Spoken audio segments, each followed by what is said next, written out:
Hi, this is CF Lieu. Today I want to talk about iPhone. Now, if you are an iPhone user, click yes down below in the comments. Okay, let's type yes. If you are a non-iPhone user, then just type no. So today, it's a bit of entertaining. If you are first into my channel, CF Lieu channel, you haven't really subscribed, just hit on the lower right hand corner to hit subscribe, so you'll be notified when I publish both entertaining and educational financial lessons like this. Okay.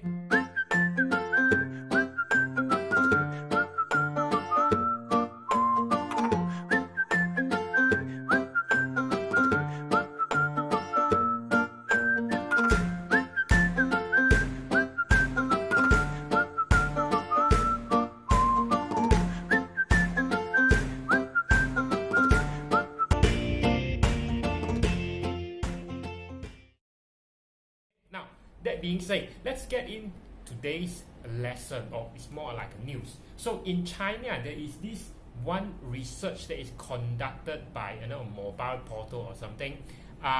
They actually conduct a survey to see that what are the demographics of the Chinese, the people that are using iPhone and the ones that are using Huawei.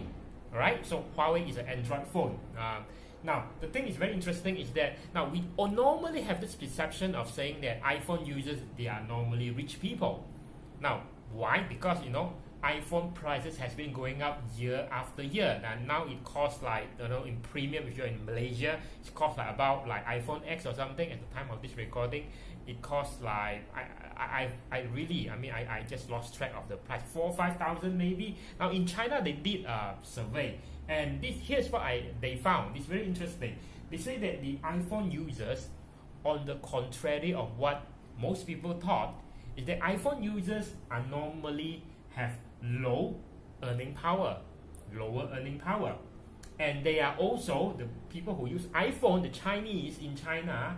They also have lower education level, which translate to a lower wages or salary, which is common. And of course, they are doing what we call an unskilled job. They are unskilled worker. Pretty interesting. But the thing is, those who are in having a higher education level, that earn between more than 1,008 per month, which is about more than 3,000 yuan, renminbi yuan per month, about 3K, more than 3K. That you actually using Huawei. Now, you might think that because Huawei is actually essentially a China brand, and they are it's a national brand, so that could be the case. All right, but yes, I think there's something is more sinister at play here, because people who use Huawei, normally they are professional.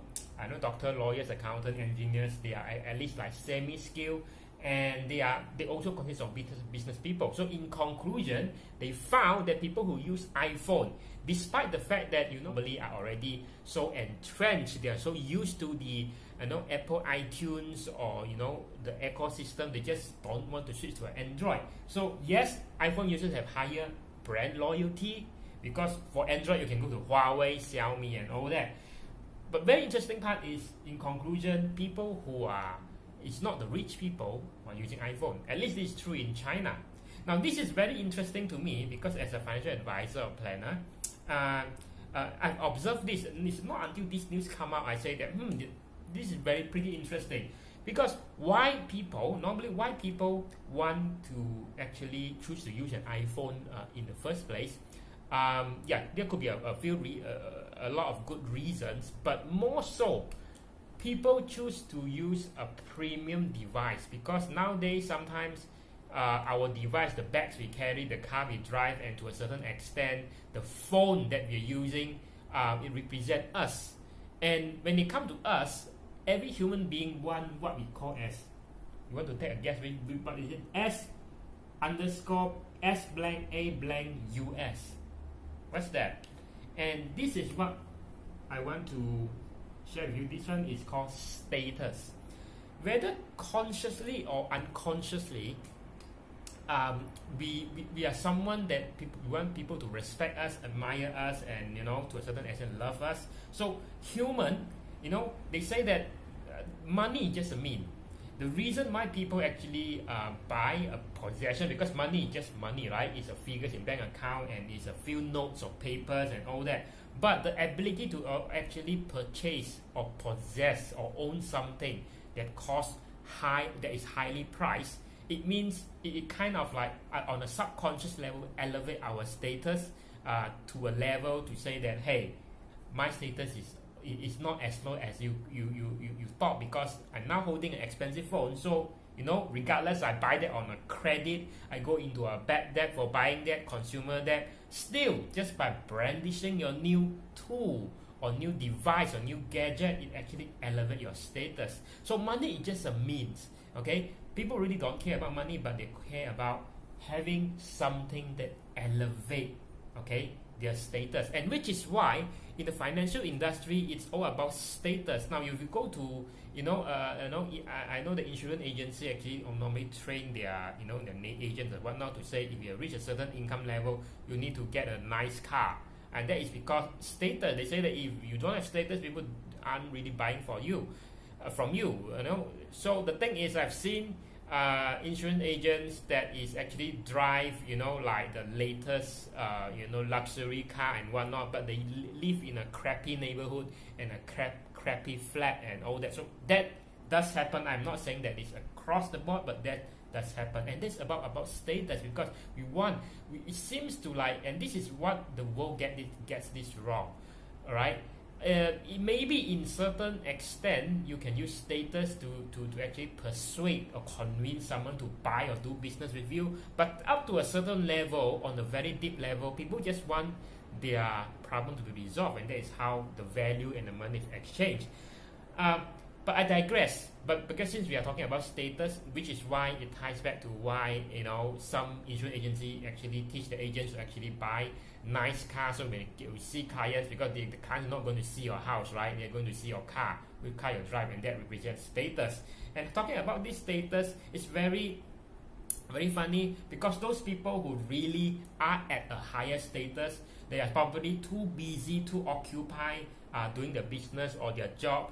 They do not give a damn. They do not have to prove to anyone that they are higher status. They are comfortable in their own skin. So that is why they can just use a crappy phone. And if you don't believe me, just Google Chow Yuen Fatt. Okay, Chow Yuen Fatt, the iconic God of Gambler, the movie. Okay, he's a billionaire movie star. He no longer do movies a lot nowadays, but he's a billionaire. He has net worth, and he still uses a crappy Nokia phone, which is worse than what you and I are actually using. And that is because he doesn't care. He already have the money. He just don't care about his status, right? And the irony is, for people who want to elevate their status to a higher level, they do so to the peril, or they do so up to a point whereby it actually affects. I mean, you want to elevate your status, you buy things that seems to elevate your status, but because you don't have the financial means or the financial strength or the financial resource to back it up, so it will actually kill you in the long term. And that is the irony of things. Instead of you could appear very successful, very high status in the short term, but long term, time is always the true judgment of how things will be in the long term. Now, that being said, if you enjoy entertainment or educational lesson like this, do hit subscribe and hit on the notification bell if you see, so you will get notified when I publish lesson like this. So just click on that, should be somewhere around here or after this screen, the blue screens, and I will see you in the next lesson.